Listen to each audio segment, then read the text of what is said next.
only son, Kofi, who has been very active, especially with the youth front when this 2024 elections is concerned. Kofi Oteden. Oh, Nyaminado. But your face camera no. Kofi, I believe that a lot of people have followed you on social media and your activities galvanizing votes for John Mahama and the NDC. We are in Esikuma Odobin Brakwa, a home region of our late president, your father. For you, going into this election, what are the key issues that resonate with the young men? First of all, a zoo to all your listeners out there. Na Central Region Ayabe, Mankasa Namo Region ha, and Sana His Excellency Riba. Na Eba Region ha, Oya Mobile. Mosima NPP, Right Treat Region, Esha, the Mahama Birum, School Sayesi, Akwana Ayay, Nzema Pia Yako Central Ego Cape Coast there, Kotokraba Market, NDC no see, Echo Cape Coast Stadium, NDC no see. Now after 8 years of MPP, in 2 months from Sancha Azokura Waye, Esha Equanumpa in the Ofi Kunfi Zerbaha, very deplorable. Kyle Quantum Fodo, ended a Muraban, Matai Popai with Jumako, no them is San Namusi Summertime, our Quaninchan. You look at it and you think that what has Central Region done to the MPP that they don't even want to do any development? In the President Tumusha Ekufi Ahimfuanim, catch one there, 1 2 Maminium Penti, Mumma development number 1 hole. Now, Ekufi phone, and you want to say 1 pair, now about new power, wash out about 2 months when any more parliament. So, how dare you come and tell us that because you didn't vote for our person, we will not bring development to you? E.T. American there, Central Region, it is time for us to take what belongs to us. Ma ose na offer tax Central Region but too many into me pay front. I don't know what they have. Na eshe mpujuma wa ba Central Region hey na NDC na wa ya mahen. MPP want to make us okra we to my ya mahen. Inti asama amene na American check of free na there. Yen she ma NDC ya mahen. Na yen fon to abapa. Na NDC John Mahama nzama ya shisha ya siya encounter to NDC abrum. Echo afarfa wawa epunano na ne ya bro premix in the premix for tumunto echo cocoa farms fertilizer in the California zama one free in the eba 500 600 700 Ghana cedis condemn we decide and kayazama one in the one tumunto na yasine ya batu ama MPP bill ma oh ya ntuminya bill ya pada ya ko na ekoya reset na man kayenya ni free na ka obo ya no one farm bread John Mahama na ndisi one farm bread and bill most man ya so batu menya sky akoshe ya fie. Yeah, so for those who are watching us live, I'm speaking to Kofi Atamils, the son of then late former president John Fifi Atamils. Now Kofi, for those of you who are also following us, just call a friend to also tell a friend to follow us. If you're not watching us in the comfort of your homes on television set, you can follow us on social media handles. We are live on Wezo TV and TVXYZ. Kofi, Mr. Mitchell, Brent, Mbesiafo. What's so either when you are why the years are pressure be? Actually, Brent, I was in a hanging now. Don't know what's it. What pay Juma? Now, NDC in the shape banner. Why, yeah, what did to go? Obama Brent said John Mahama winner. Over Boma, one so when you put to an Abra boom. In the MPP, now Baomian, what's it? We have created 2,000 jobs. 2 million jobs. 2 million jobs, sorry. We have created 2 million jobs. In the Yabahe, Lancho, Obiarim Bemajina Hankancha, and there when you're man yet. If you have why you come more being your hade. His Excellency John Dramani Mahama, Austin there, Oba, or the 24-hour economy, Oroba. No, so Kandama, in the year friend, Formula 133. A Juma Kura, Nipaku 2 million. I mean, Motuma Kwanapa. Minya besia so botu mekwari abe na se opuna na minya benyu so akwanyi be mosima anya nipa kropa na obotu mi ska be fie ye ina e botu akwadwuma bi ye ina botu menye ska e da bohwe ye ho in the sanitary pad besia bantum nto His Excellency say inya na ye ntuma kwa school ye ndu enyim or the apprenticeship scheme rubber into say a benin, that's a pedicare carpenter, a pedicare plumber, a pedicare electrician, let's say a Bessiana pedicoboti, and a capamaza, or Buffalo, a kaya apprenticeship scheme, a circle, that's a Tumuponoa, Nankasa John Mahama, Bomosika, Metuma, Shawaka Sawajumase, most Mausa Beneska, there's about Tuma Sofia. His Excellency John Mahama is putting up a lot of interventions in places so that we, the youth, can benefit from it. Because our parents cannot be working in the farms and in other places at the age of 60 and 70. On your right, we are the working population of this country, and His Excellency John Dramani, for the first time, has allowed the youth to come up with their own manifesto on the things we need, so that when he comes, he can pay attention to us, so that we can also have money to look after ourselves. Before you go, your father typically grew up in a fishing community. So Yerika Fanta, Rebecca Oberpass on your schooler, and Oberpa Ferini, Commander Ekumfi. Now, the mass seminar, Akufo-Addo Kakade, one to Abama MPPC, Washadara, Weja one ma, a yaw, Oko woman, and yet Ahimfo, and now Brenta Wompa, no Nakasa. What's the yawa? Oh, what's the yaw? What's the yaw? Because share statistics of voting in Central Regional, MPP does very well. Why is it? Was the door that was a told one into say our prayer name? Let's see how to about Mawana, Abandana. In that area, power now, at Guanudun, able to mark and some dominant that try on your fine. Okay, but that's it, Kofi, into business shabium. So I have been speaking to the son of late former President John Fifi Atamels. The summary of all he has said is that yes, NPP does well in the Central Region, but it's just unfortunate that if you want to look at many of the development projects in the Central Region, it will look like most of them were brought here by the NDC. Now, if you look behind me, you notice that it's just jubilation. People are just dancing irrespective of the scorchy sun, and all they are waiting for is the arrival of John Dramani Mahama, which should be in the next few minutes. He'll be arriving here as the first stop for his campaign tour on day 2 of the Central Region. You are one of the constituency executives.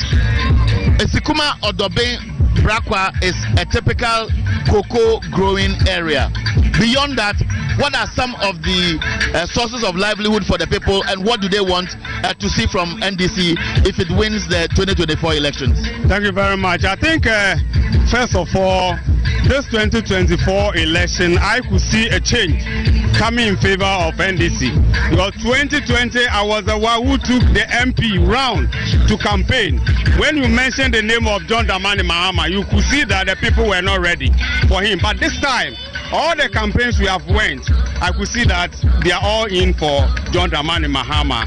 As a farming community, I think the message or the manifesto that talks about what you call the policy of pension scheme for farmers, because we went round to collect that manifesto and they told us that they need this pension scheme for the farmers. So if the John Dramani Mahama is given the mandate to rule Ghana as a second time, then he's able to implement that policy, then I think the constituency would be in for NDC. So for the typical cocoa farmer, like many other farmers across Ghana, how strategic is a scheme like the pension policy for farmers who demanded it, which has been incorporated in the NDC manifesto? This, as I said, we did the manifesto in 2020 and it was people's manifesto. So we went round as a constituency executive members and then manifesto committee, and they said that they need a pension scheme for the. It will look like when they retire after 50 years, 60 years, and they don't have that strength, they hardly survive. Their livelihood become a problem for them. Most of them, you know, the farming is seasonal, and before the even cocoa season ends, your money is almost finished. But we know that the cocoa sector has virtually collapsed. Yes. these details are not coming from the opposition. Government itself admits, we know even some related agencies in the cocoa industry are equally recording losses and suffering. Now, the farmers within this enclave on Central Region by large, are they equally worried about the threats facing the industry? Why not? Why not? Even the cocoa proceeds that are coming from Sukumoda main Brakwa is one of the lowest. Because this community has to, be credited with a lot of proceeds from cocoa because of the fertilizer they give to them. When John Dramani Mama was giving them the free fertilizer, they came and sold it to them. Now the fertilizer they give to them is like a stone. It's not able to, grow their cocoa to able to bear the good fruits for them.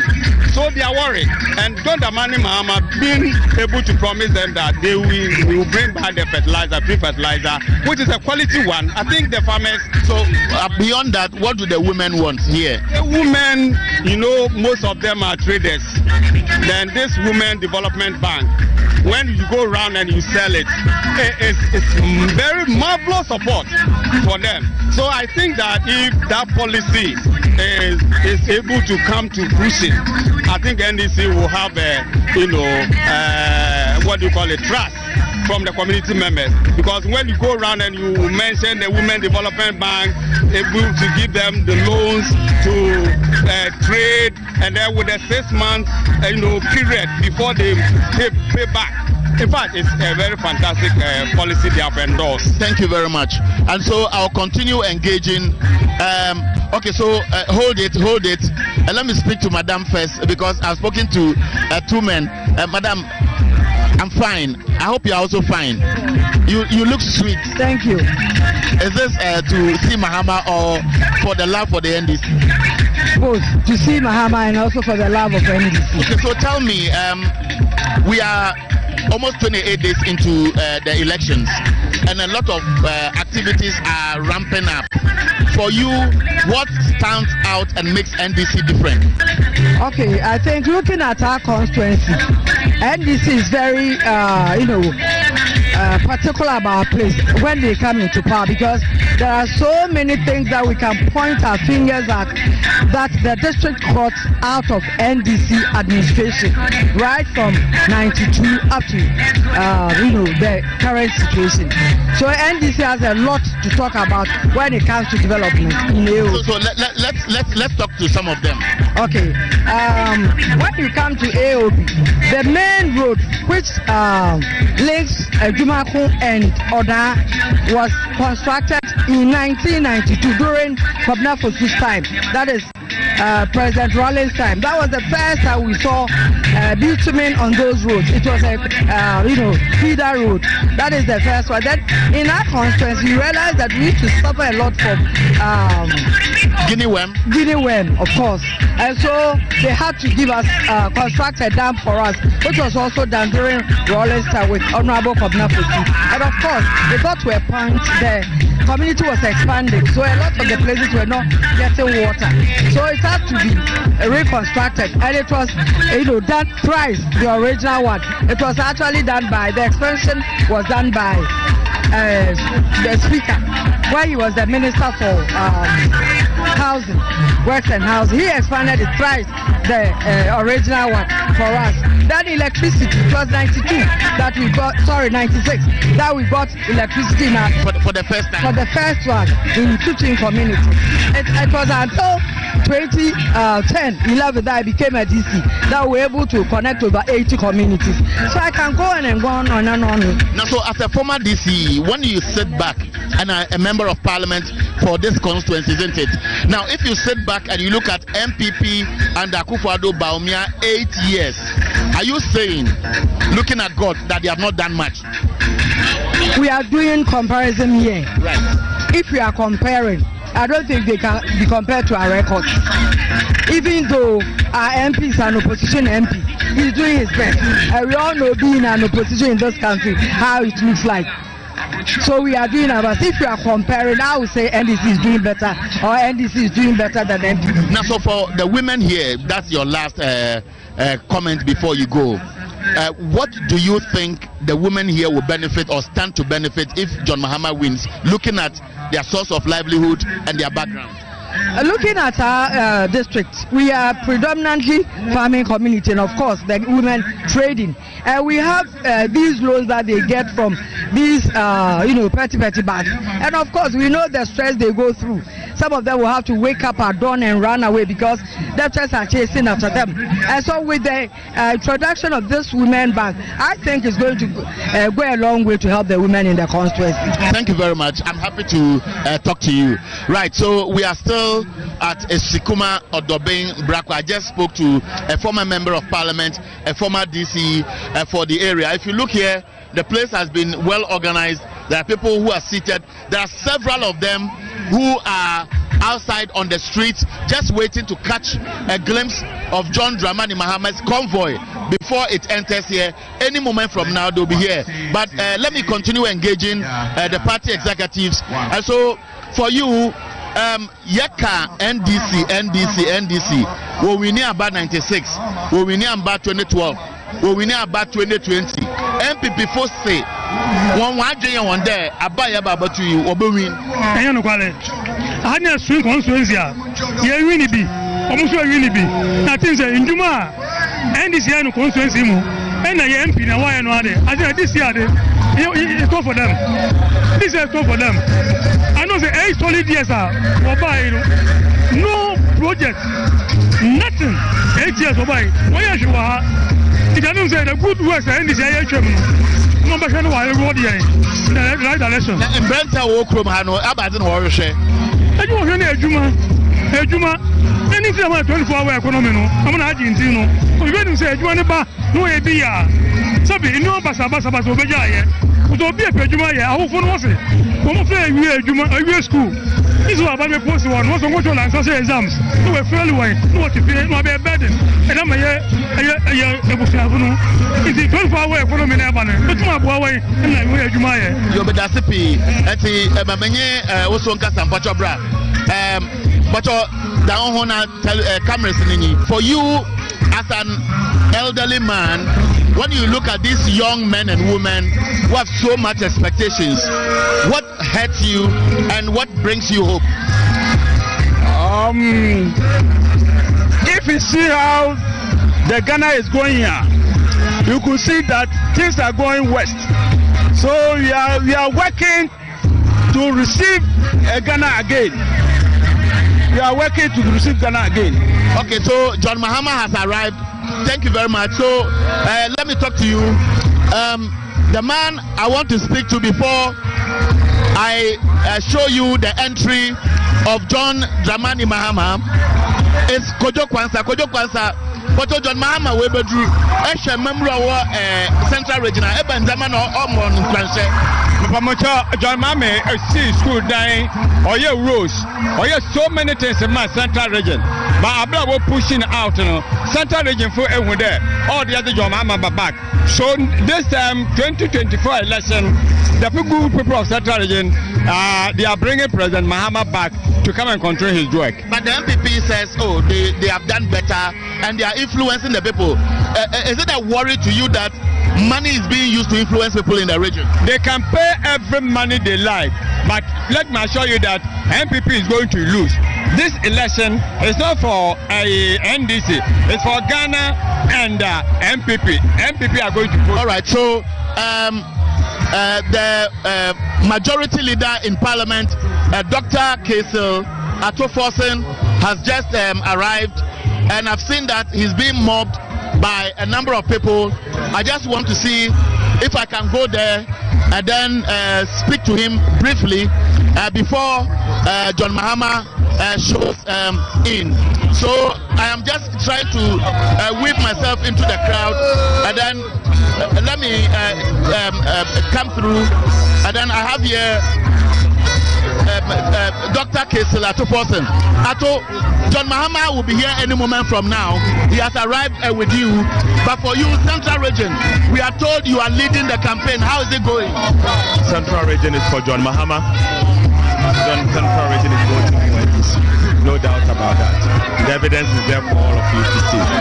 And this time, the Central Region is voting both for presidential and parliamentary. Okay, so thank you. So that's a brief word I had with Ato Person, and then you saw me struggling with the security.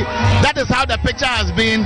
Hundreds of people, very energetic, enthusiastic, excited. I'm lost for words, but these are the scenes anywhere we go, anytime John Mahama's convoy arrives. And I can tell you that his car is some few meters away from me, and then he's here to speak to. But John Mahama, bra. John Mahama Abba Samna Wakacha. Me pese me kaze o ma pani papa waba eni John Mahama akufado oye Nebukadnezar ena ni nua bawumiase falo ye be won asase so aba de ntina say on Nebukadnezar so ai Nebukadnezar be so Israel ena ofese ni nua ai wanso bawumiaso also ye ma aya ofese ofese afawe obese Israel folo yes he follow obese Israel eti e pe wo bi Ghana ha. Thank you. So the man at the point was short of words, but what basically he's saying is that Akufo-Addo is like Nebuchadnezzar. I asked him why. He says bad governance, disappointment, pain brought to the people. And so, Madam Pacho, Wofan then Mahama Webedru, Ejina Hacher, na Abadina Mo Enije. Oh, make ya chepa. It was watching your money. All na ye because okay the Ghana get short says no more see when the nim say na na Akufo-Addo onu go no ye disappoint it was about many auntie papa why auntie only papa Alhaji Kwabagaze ya omo ayadi ye ko light no and this so ya life e get about Okay, so you can imagine the enthusiasm here. A lot of people are excited. Everybody appears to be getting closer and closer, just to want to catch a glimpse of John Dramani Mahama. The mini background was looking like a well-organized place. People were just seated patiently under the tents, waiting for the arrival of John Dramani Mahama. Then all of a sudden, His Excellency John Mahama's arrival seems to have changed the atmosphere here. A lot of action, a lot of excitement. So a few minutes ago you would have noticed from my background that it was an empty park. Then all of a sudden, as if these are ghosts who have emerged from the forest, from the ground, and these inhuman beings who all of a sudden appear to have appeared from nowhere are mobbing him and giving him the exciting welcome. As we see, John Mahama will be climbing upstage any moment from now, and I believe that as soon as he climbs upstage and waves at the people, the cameras will show you how he's being received and why many people believe that John Dramani Mahama is most likely to win the 2024 elections. And of course, that is why you would notice that a lot of people are gathered here wishing that the man who represents hope, the man who represents the future, the man who is ready to change the paradigm shift and make Ghana proud again, has just mounted the stage, and the people have happily welcomed him here. And so I'll continue to engage people around while John Mahama takes his seat. And so let me just talk. But I'm the one who has Japan. Oh, many are wrong because this year I want you to do. Any time now, you know now. And cement, you have to be top. Cement anytime 205. And I'm 1.3. I got him nothing. Yes, same year, black. Same out on 10 city. Same out on 10 city. And Hanagana, yeah, blood. The youth in Aviania play. Yes, same. Yes, same. Your opening with us be a young boy, yet in one mem hano, since the economy no, and fret no alcohol form, into your person about culture or my penny. Now, and your man and call your Kanesi marketer, one more bread, trade market, one more bread, rapper for, into your final, so please say, obey your Bibia Briana. So young boy and so young trouble John Dramani Edo Cocoa. Pardon? Edo Cocoa. I'm about to be a cocoa farmer. Cocoa ni aba brand and roof. But I say, I cocoa queenie, aba brand and roof. Oh, me bra me come and say I do now what done. A bonus song. It's in twin Trahoka. This one to 35 million now. Me bonka me ye crown me don't want me boka. Okay, Pachosa. Me business me if I come chance. Your business kwa mo no na dey e to no ma dey sipoko. This time start said that a port one ano odin. You do sport no ma na nko.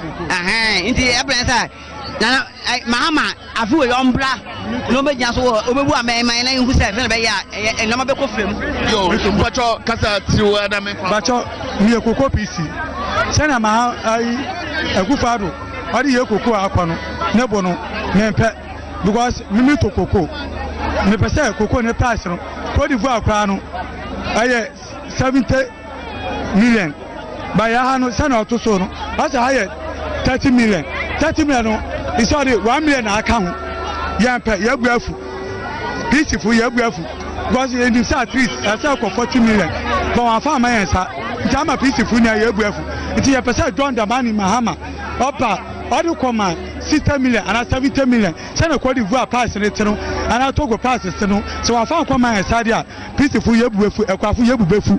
Just Sir John Dramani Mahama said, Up Obama, Apo, a Kufa not buying, Baomiana buying, you said John Dramani Bayama Apro, sir.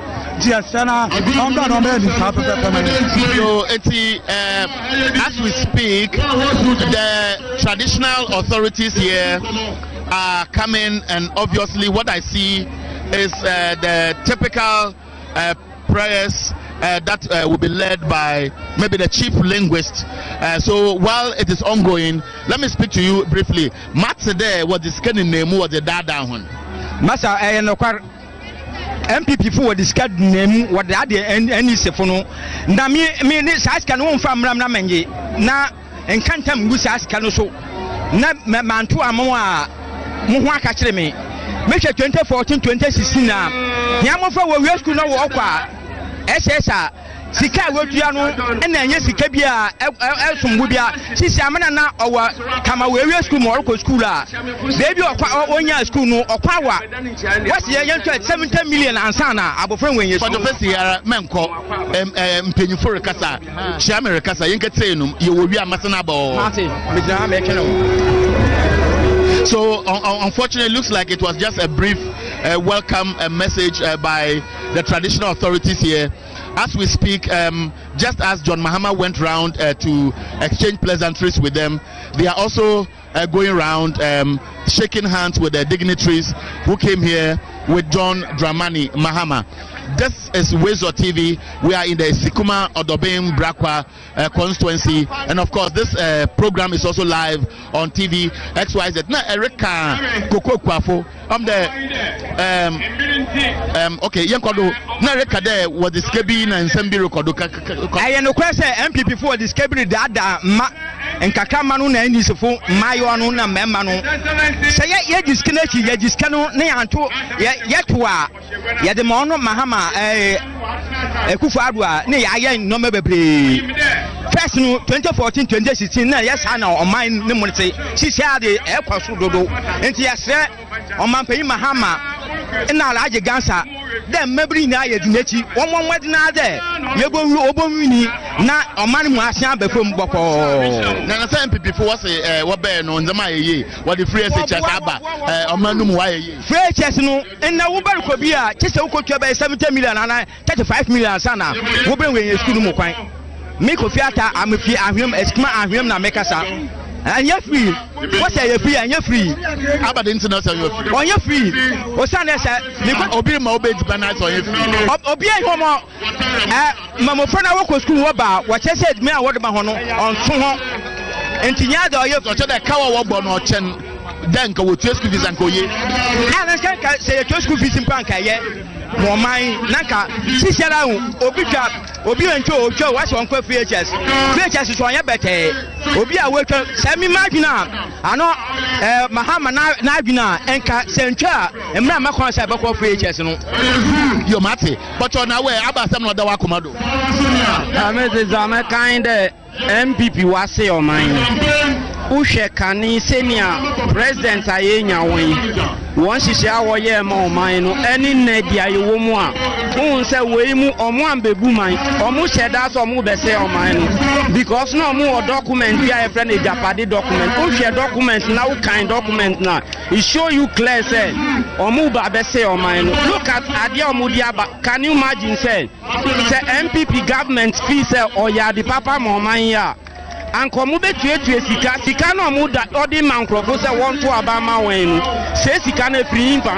eye sika wa ho de egu ho wonim se wonya di papa biala ana wa ho di sika de egu ho me da sipi etese am ebe enyi there I'm just walking you around to see how the place the security men have managed to make the place a bit better, and so you would notice that there are many young men here who are lined up, excited, waiting, and finally John Dramani Mahama has arrived. On my left hand side, you would notice that the traditional authorities here are well seated, and here they are. We have the representation from the Muslim community, and it will look like Ghana is a country of culture, of the typical traditional wear, and you see them well seated. On the extreme end are the Muslim clerics who have also been waiting patiently, and of course when John Dramani Mahama arrived, they came with his delegation to greet all of them. And so here we have the Muslim clerics who have been well seated, and so the traditional authorities here will be delivering their message, and of course they'll be giving it to the chief who will represent all of them. And so let's listen to him now.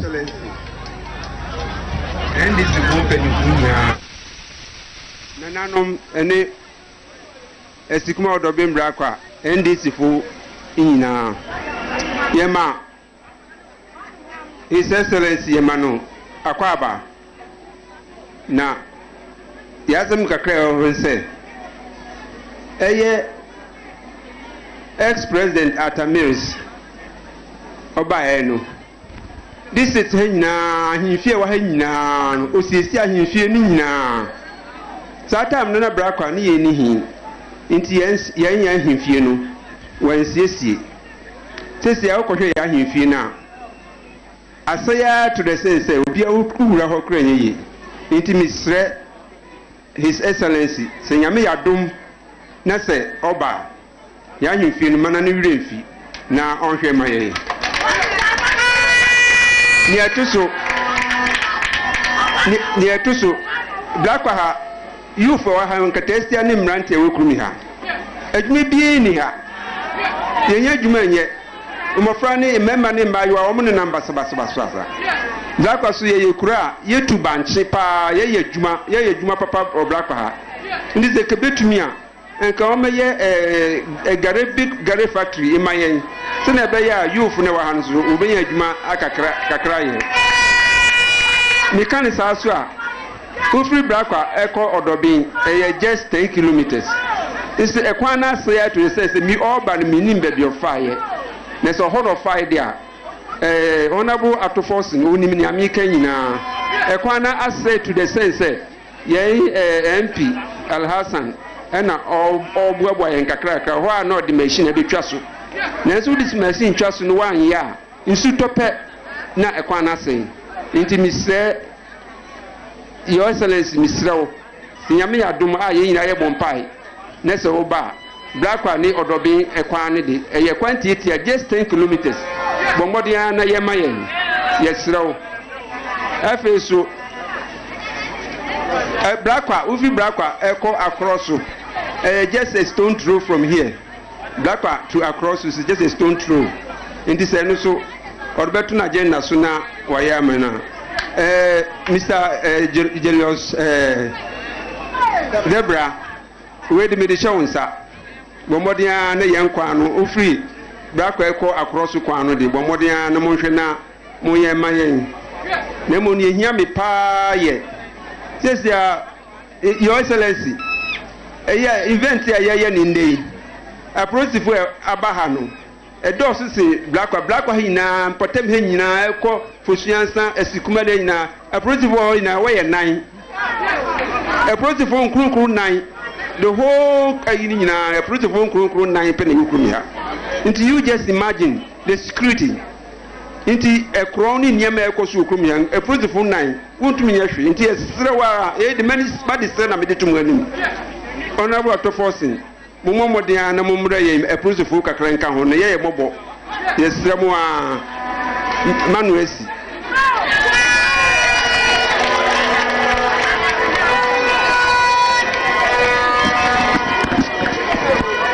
yeah, that's it. So the traditional authorities have sent their message. Basically, it's about demand for roads, demand for things that will improve their lives. But the Honorable Member of Parliament for Iskuma Odobe Brakwa, Honorable Alhaji Governor Gansa.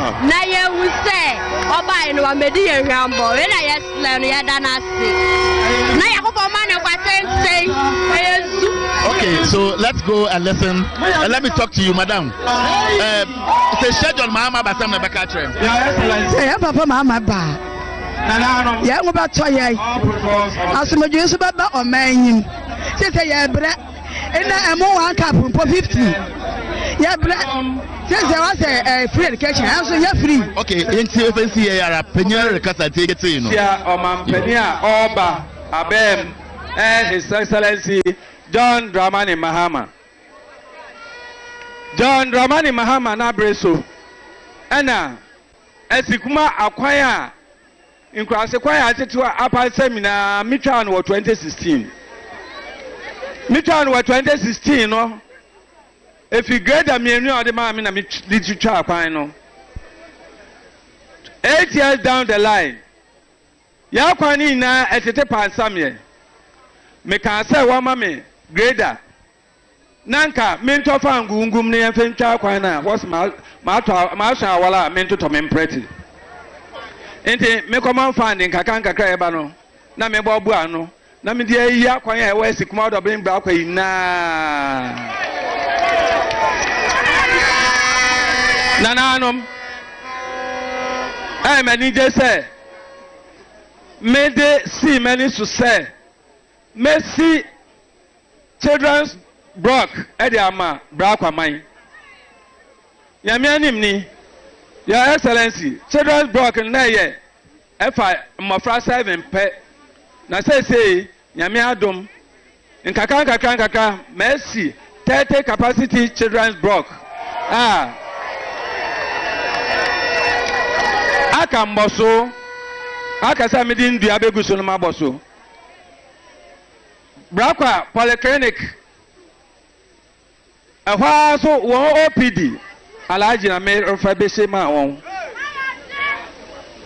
ya nyoma bebre boreholes ahrowa yetutu west commodore bren Brakwa efe won a sabi wo yar hania Your Excellency me support here Emma Wayama Obia free the man so na inipa babro a hand song when what problem and kind ebesi ahompa want to me baby no me gidi there what buy ya ma way na me do akwa Cape Coast in the Tibetan Emma waye surgery ama o Monday way na bebre kan ho ha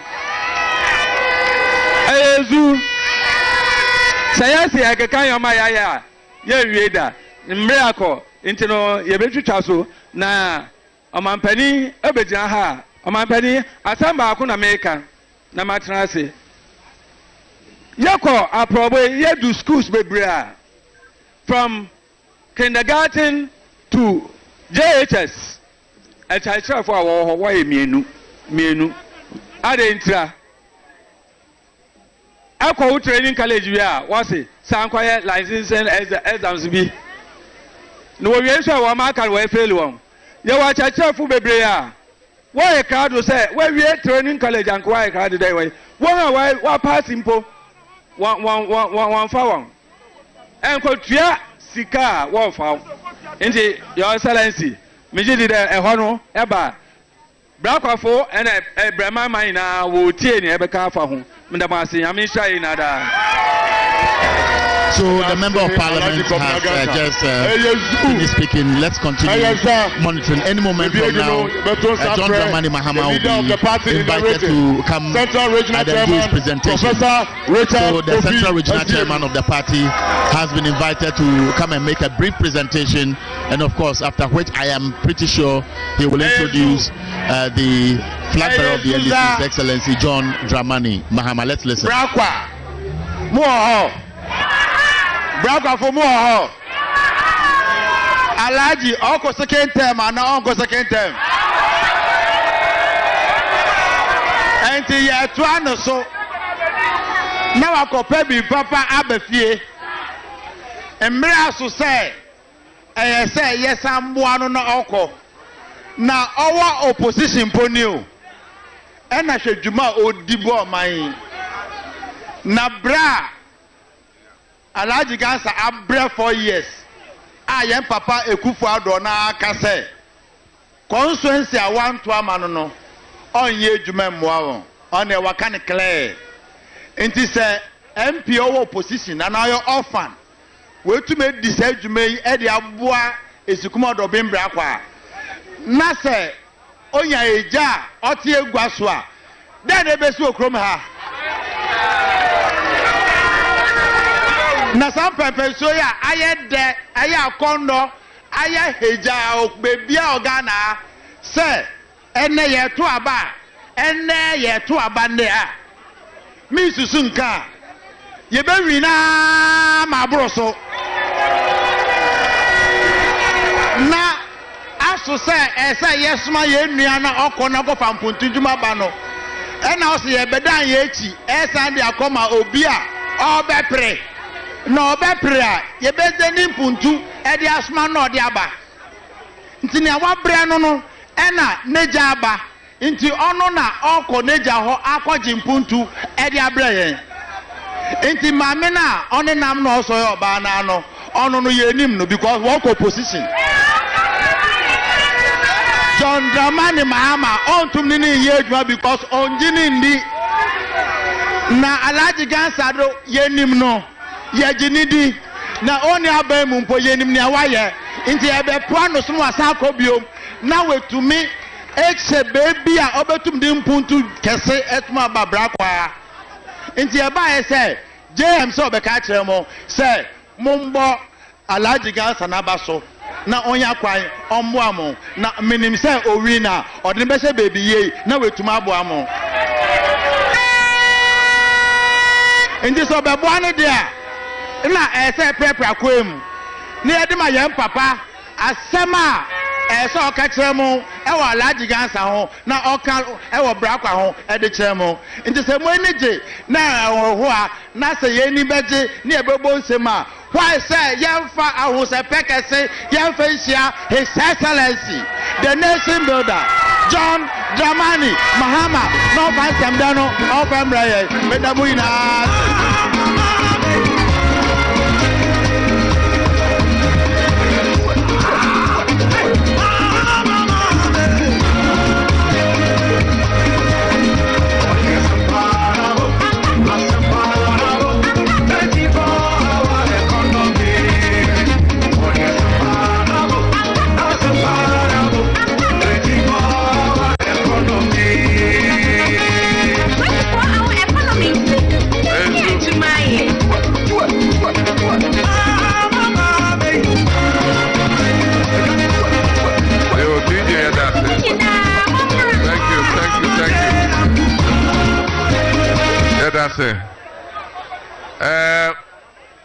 Yana na osa ofori otoso miensa Brakwa dikro ne dika meda wase woni upagin for ene abotre monya mai say emra your mom was some better hano matra se ache enti we de your best say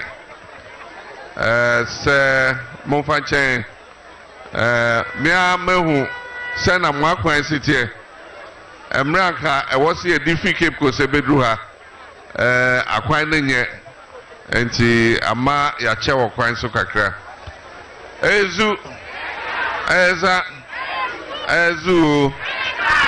Madam say, yo, where dear your mama check into Menka Sebebre 7th December.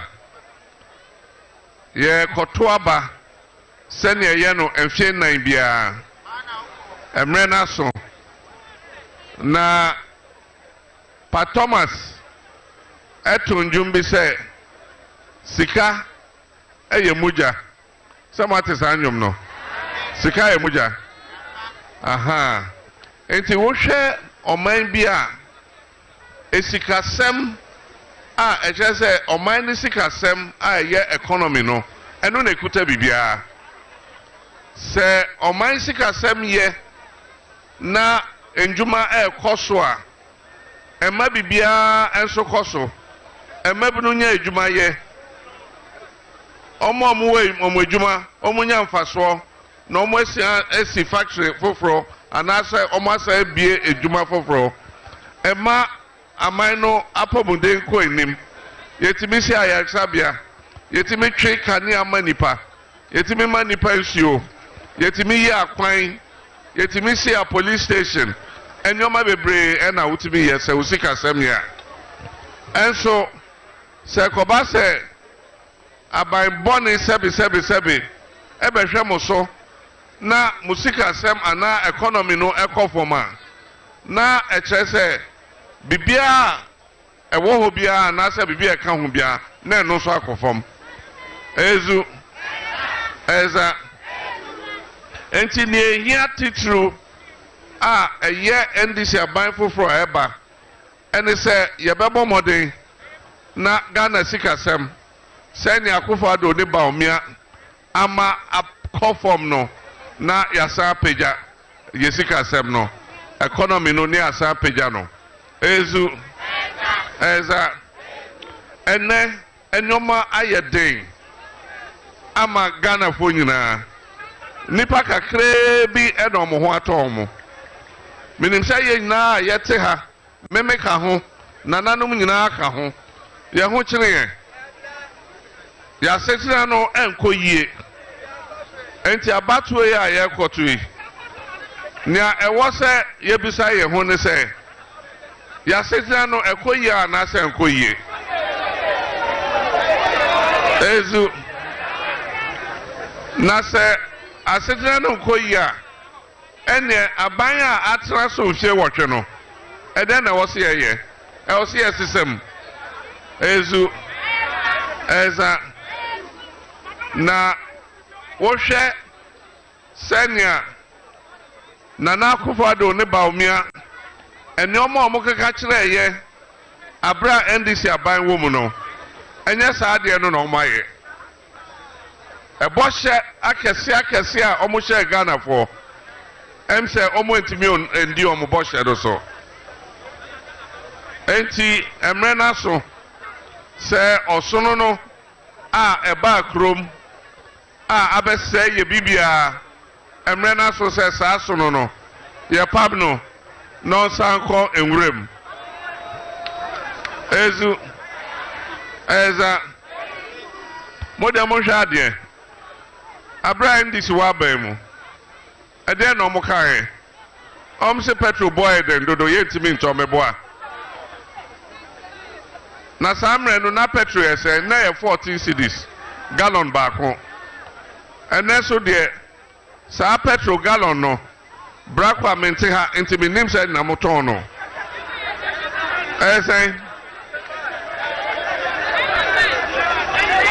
obisi 70 obisi 72 obisi 80 ezu enso de hwese abra eye 14 cedis no yese o mampanyi Mahama ni timo ode na driver phone ntimi ntɔ petrol ɛnɛ so deɛ 72 cedis driver ahi na etimi tɔ 1 gallon ezu ɛza ɔmo se Ghana nye hia man nye ti sika so ɛnso ɛkɔm deɛ ɛnɛ so deɛ ne ebebi so ɔmo ne sɛ saa sika na ne ɛte so no ɛwɔ he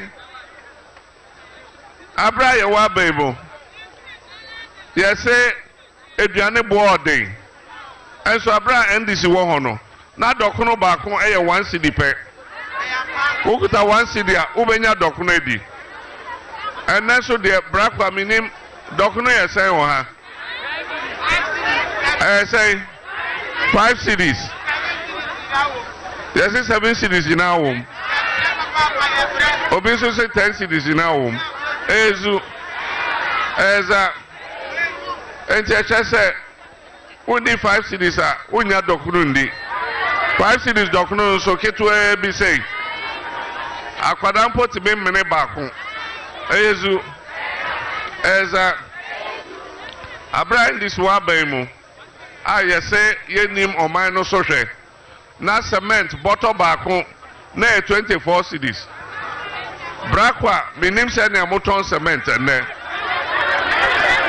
ɛsɛ bɔtɔ baako 105 cedis opanyin sɛ 105 cedis ade a na yɛ 24 cedis ɛnɛ 105 cedis ɛma bunu nsɛn ɛna ebetumi atɔ cement no akosi dan baako no afi wawofo fie akɔtena mu ezu ɛza enti nea wɔsi ebisa yɛn ho ɛnyɛ asɛm tenten bia ɛne sɛ yɛkɔgyina polling station a nea ɛwɔsi yɛka ne sɛ hwɛ w'asetena mu na yɛ dɛn hwɛ w'asetena mu na yɛ dɛn na to abapa hwɛ w'asetena mu na to abapa na menim sɛ Ghanafoɔ nipa dodoɔ na ɔmo asetena ɛnkɔ yie na ɛbɔ a yɛhyɛ nyinaa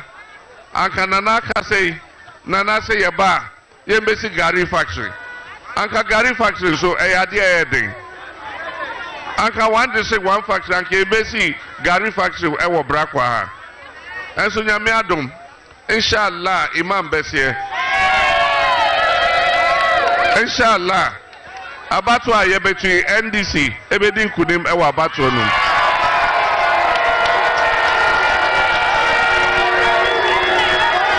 ezu ne di nkunim a na now de kawakuma tu yem ansa ne ebefri aban mu yɛte bank bi a yɛfrɛ no Ghana Exim Bank sɛ edwuma no ɛne yɛde hyɛ saa bank ne nsa na MPP aban ba yɛhu ne ɔmo de sika na yɛ enti nana Julius Debra watwerɛ ato hɔ nea ɔkae no gari factory no yɛba yɛbɛma Ghana Exim abɛsi gari factory no ɛwɔ Brakwa ha ama mo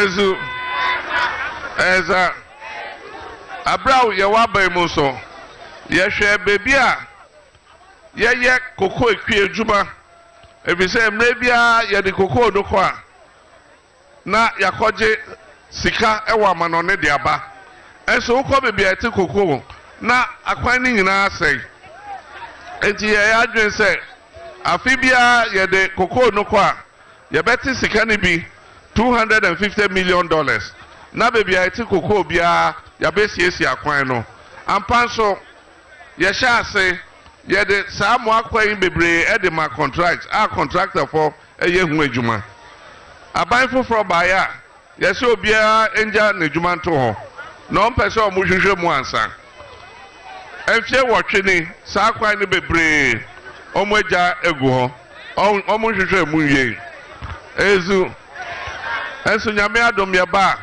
saa akwan no nyinaa yɛbɛsan abɛsom na yɛsiesie titiriw nea nana kan a efiri Brakwa ɛkɔ ɔdɔbɛn ɛna nea nana kan no nea efiri Brakwa ɛkɔ afufuo so Echo across so okwa fufu so na wakosi across so na wo de akoduru odan saa kwan no tie akra the call eastern region enti eno so kwan nana hye obo senya wo ka kire Julius Debra no yeba ono obekai na yabeyi kwan na ma na yeba yesa bepeja koko ejuma no koko ekwiafo yesa bepeja mo ejuma no sene beya moso mubenya sika na mwetimi ahwe koko ejuma ni yie abra ye wo ho ne ma free fertilizer na ye ma enro no free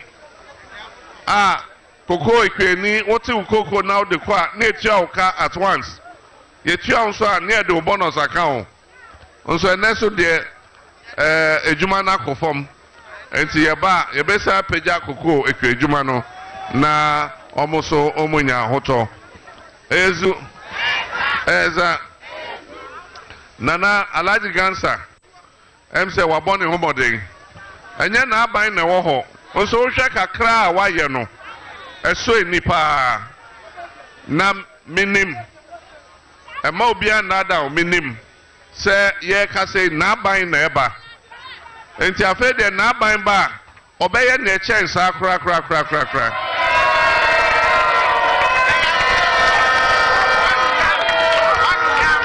ezu make us say ona kasa ede ne kakra AC polyclinic 30-bed polyclinic ewo ha se ne be ya ebe ma ya pombodin akonenim na se nyame adom ne eba ye be so ni musa polyclinic no na ya ye no hospital preko ama Brakwa for ezu eza enyoma bebre so wo ho braksek wo se yeboa ne ye se ne be ya school ne be ya kra behwe ewo AOB ha entina na sa nyoma ni na nyame adom ye besom ne aye astrotef ne aban ye ne se bebia MP no enya omodia no omaye omadwe se astrotef no mu si wo ho enti baby omo MP kwa eno musi enti ya manifesto mu ya tro se constituency bia MPP ashada ya ma omo astrotef ni aka nyina se MP ni ye MPP o so ye CPP o so ye NDC o ya yed beto ye so ni abe astrotef na ma omo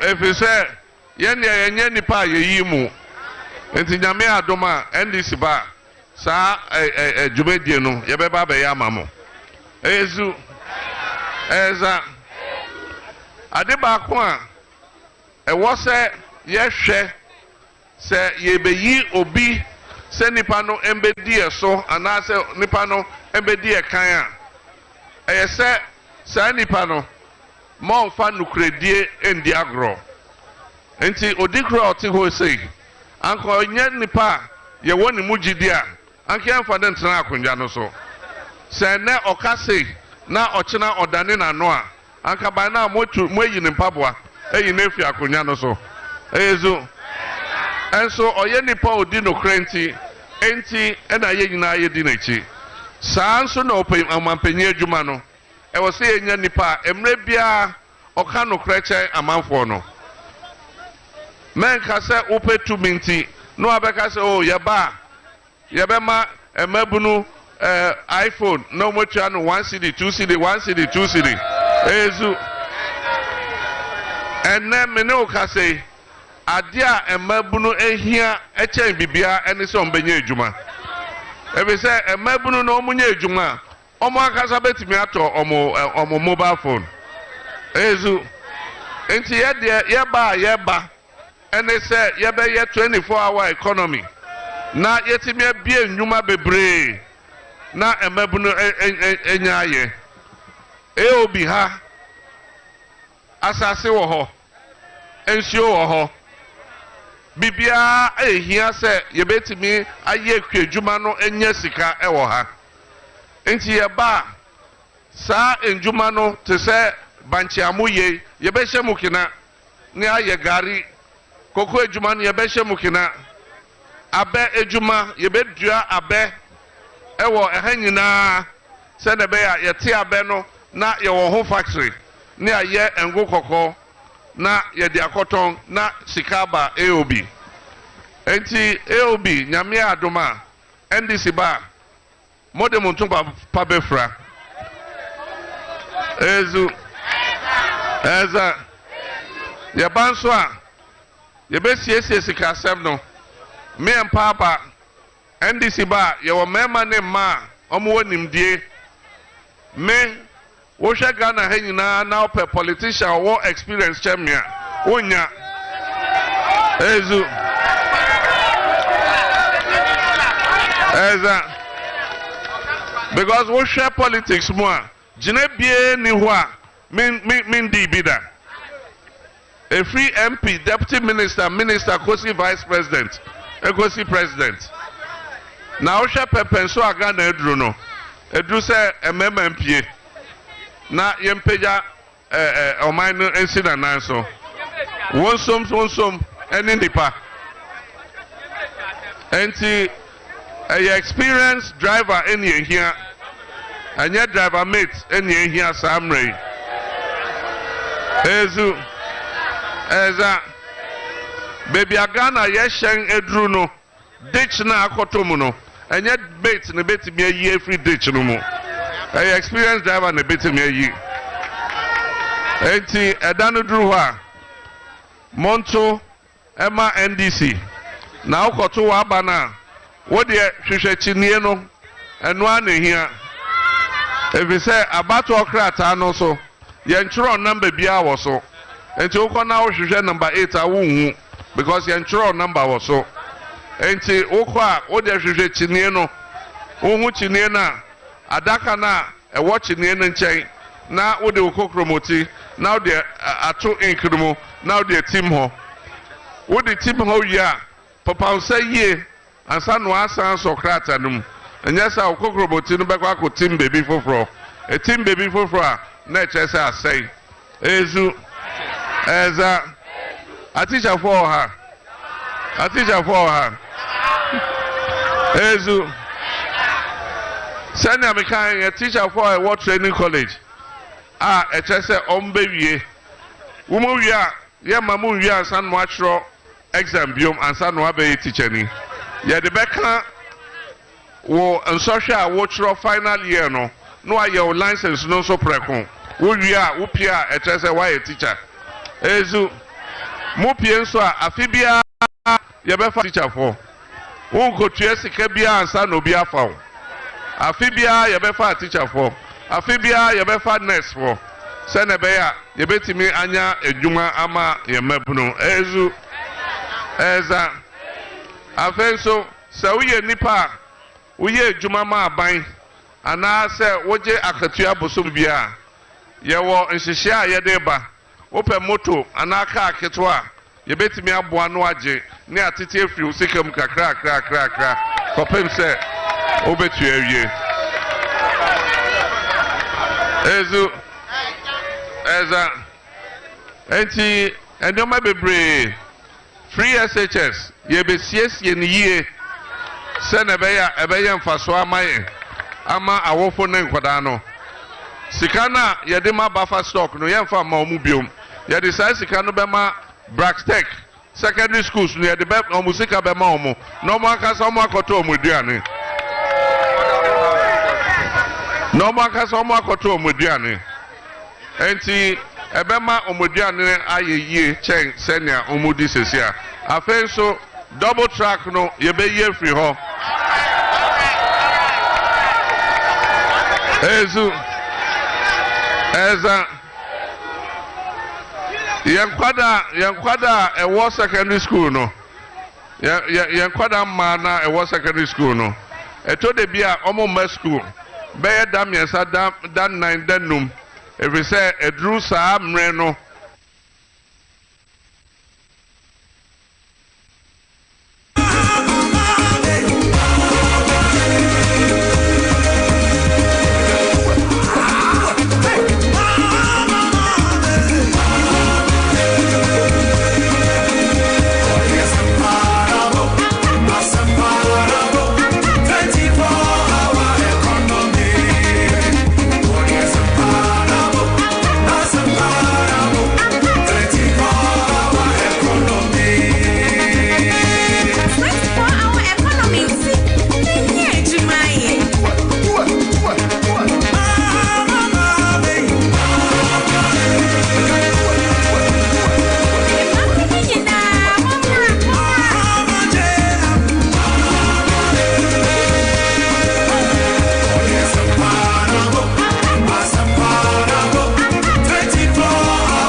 enti saa nneɛma no nyinaa ebɛyɛ fi hɔ enti ne aka ɛne sɛ mede alagye de bɛhyɛ mo nsa na moato aba ama no na wabɛka me ho ɛwɔ parliament sɛ ne bɛyɛ a yɛbɛyɛ adwuma ama mo enti sɛ obiara bɛdi danseɛ montwe mo ho na nana nso hwɛ bi mebɛpagya alagye nsa na obiara adi adanseɛ sɛ ɔno ɛna ɔyɛ candidate a ogyina man yɛmpɛ skirt and blouse biara ezu ɛza MPP for no ɔmo ankasa ɔmo ehu sɛ presidential no NDC edi nkunim nti ɔmo candidates ni bebree ɛnenam ɛka kyerɛ nkurɔfoɔ sɛ o yɛnim sɛ Mahama deɛ mo bɛto ama no nti mo deɛ mo nto president no ma no nso parliament no deɛ mo nto man ma ɔmo nnaada mo ɛyɛ nkontompo